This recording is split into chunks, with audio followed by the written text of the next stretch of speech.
গত প্রায় এক সপ্তাহ ধরে যখন পুরুলিয়ায় বন দফতরকে কার্যত ঘোল খাইয়ে দাপিয়ে বেড়াচ্ছে বাঘিনী চিনাত, তখন বাঁকুড়ায় আতঙ্কের নাম দলমার দাঁতাল দল।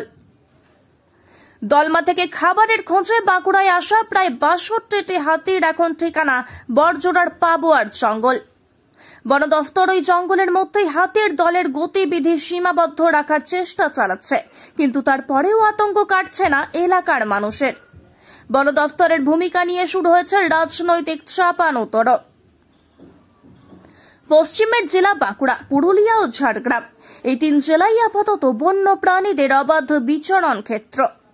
বনকর্মীদের বারংবার ঘোল খাইয়ে উড়িষ্যার শিমুলিপাল থেকে পালিয়ে আসা বাঘিনী চিনাত পুরুলিয়ায় দাপিয়ে বেড়াচ্ছে। তাকে ধরতে নাকাল হচ্ছে বন দফতর। বারংবার বন্যকর্মীদের পরিকল্পনা ব্যর্থ করে কখনো পাহাড়ি জঙ্গলে, আবার কখনো লোকালয়ের লাগোয়া জঙ্গলে ঘাপটি মেরে বসে থাকছে সে। পুরুলিয়ায় যখন এমন অবস্থা, তখন স্বস্তিতে নেই বাঁকুড়া বন দফতর। বাঁকুড়ায় চিন্তার কারণ হাতির দল। সপ্তাহ ২ আগে দলমা থেকে আসা ৬২টি হাতির দল পশ্চিম মেদিনীপুরের সীমানা পেরিয়ে ঢুকে পড়ে বাঁকুড়া জেলায়। বাঁকুড়ার বিষ্ণুপুর, জয়পুর ও সোনামুখের জঙ্গল পেরিয়ে হাতির দল শটান হাজির হয় বড়জোড়ার পাবোয়ার জঙ্গলে। আপাতত প্রায় এক সপ্তাহ ধরে সেখানেই রয়েছে হাতির দলটি। পাবোয়ার জঙ্গলের মধ্যেই হাতির দলটির গতিবিধি সীমাবদ্ধ রেখে ক্ষয়ক্ষতি ও প্রাণহানির ঘটনা এড়াতে লাগাতার চেষ্টা চালাচ্ছে বন দফতর।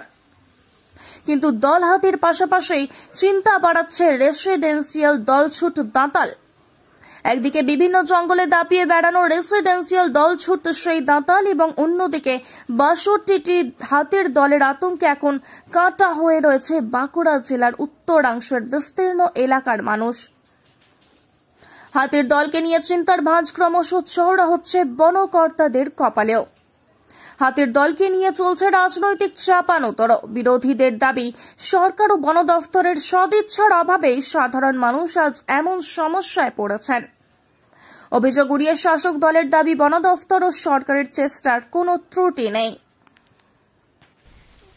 হাতির আতঙ্ক তো স্যার প্রচণ্ডভাবে রয়েছে, কারণ আমাদের জঙ্গল সাইডে বাড়ি, তো আমাদের সেই ক্ষেত্রে আমাদের সন্ধ্যাবেলায় বেরোনো এবং সকালবেলাতে বেরোনো ইভেন খুব অসুবিধা হয়ে যায়।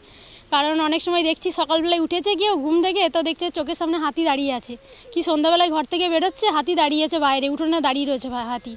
ইভেন সবার ছাদ নেই যে ছাদে উঠে পড়ে দেখবে, যাদের এবারে ছাদ নেই, আমাদের যেমন ছাদ টাদ কিছু নেই, তো আমাদের এবারে মাটির ঘরে থাকা মানে প্রচণ্ড আতঙ্কের মধ্যে থাকি। এবার ধান চাল রেখে মানে প্রচণ্ড অসুবিধা হয়। হ্যাঁ হ্যাঁ, এই মানুষ বসে ধান বের করে নিচ্ছে, আবার কি পুরো গ্রাম কি আতঙ্ক? হ্যাঁ, যাদের দালান বাড়ি রয়েছে আতঙ্ক সবারই, কারণ হাতির জোরের সাথে তো আর মানুষ পারবে না। এই তো এই ঘরটার আগের বছর ভেঙেছে, বললাম না, আগের বছর এই ঘরে দাদু ঠাকুমা শুয়েছিল, এই তো ঠাকুমা শুয়েছিল, বোন শুয়েছিল, পাশ থেকে ধান বের করেছে আপনার, একবারে এমনভাবে দরজাটা ইয়ে করেছে মানে বুঝতেও পারবেন না। আমার বড় মা জানালা ভেঙে দিয়েছে, শুয়েছিল। আটকে রেখেছে, কিন্তু মানুষের তো ওগুলো খুব অসুবিধা করছে না। যাদের জঙ্গল সাইডে বাড়ি তাদের ধরুন আরও অসুবিধা, আমাদেরও জঙ্গল সাইডেই বটে, যাদের একদম জঙ্গলের মাঝে তাদের তো মানে ভীষণভাবেই কাজ টাজ করা, ওই জঙ্গল পেরিয়ে মানে জীবনের রিস্ক নিয়ে, মানে সত্যি অনেক সময় তার ছেড়ে বেরিয়ে চলে আসে। আর এখন আপনার এই ধান তো শুধু আপনার বাড়িতে এলেই যে বাড়িতে আসবে তা নয়, ধান আপনার ওখানে যখন লাগাচ্ছে তখন থেকেই ধান ফসল নষ্ট করতে শুরু করে দেয়, লাগানো থেকেই। মানে বাড়িতে আমার আশা ঘোষ। দেখুন, আতঙ্ক আর আতঙ্ক, কোথাও বাঘের আতঙ্ক, কোথাও হাতির আতঙ্ক। আমাদের এলাকায় হাতির আতঙ্ক রয়েছে, কদিন পর আবার বাঘ প্রবেশ করে যাবে।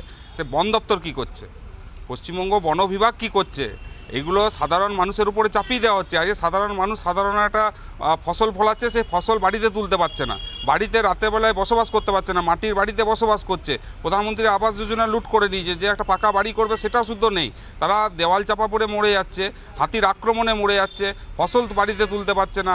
এগুলো পশ্চিমবঙ্গ সরকারের বন বিভাগের কোনো সদিচ্ছা নেই, তার ফলে এই ঘটনা ঘটছে। এবং পশ্চিমবঙ্গ সরকার এদিকে কোনো আলোকপাত করে না, কারণ বাঁকুড়া জেলা একটা পিছিয়ে পড়া জেলা, সেখানকার মানুষকে কতটুকু মানুষভাবে পশ্চিমবঙ্গ সরকার সেটাই হচ্ছে প্রশ্নচিহ্ন। হাতি যখন 18-20 বছর আগে ঢুকতো তখন আমাদের একটা চিন্তা হতো, আবার হাতি দেখতেও যেতাম আমরা উৎসবের মতন, তাড়া করতেন, দৌড়ে চলে যেতাম। ইদানিংকালে হাতি আসাটা গা শোয়া হয়ে গেছে আমাদের।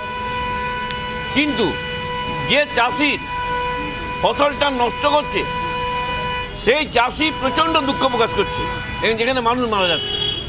এবছর আপনাদের সবাইকে ভালোবাসার জোরে কিছু ঘটতে দেওয়া যায়নি, হাতিও ঢুকেনি, কিন্তু আর 7 দিন হলো হাতি আমাদের এলাকায় পাবো জায়গাতে রেখেছেন।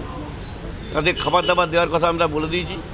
এই যে আলু চাষ, শীতকালের যে রবি শস্য, সেগুলো মোটামুটি বলে দিয়েছি। খাবার কিনে হাতিকে দেন, আর হুলাবাটিকে বলুন লক্ষ্য রাখুন, শিফটিং ডিউটি করুন যেমন নিয়ম আছে, সেই নিয়মের মধ্যে হেঁটে হাতিটা অন্তত বাইরে যাতে না বেরোয় সেই চেষ্টা করুন। তবু চিন্তা তো একটা থাকেই। চিন্তা ধরুন হাতির দলছুট তো থাকে দুটো একটা, যখন তখন বেরিয়ে যেতে পারে। সেটাকেও বলেছি মোটরসাইকেল মোবাইল গাড়ি রেখে যেখানেই বেরোবে দেন তারা আপনার জন্য পৌঁছে যায়, তাহলে মানুষ একটু খুশি হবে, আমরা তাদের সহযোগিতা করব। আরেকটা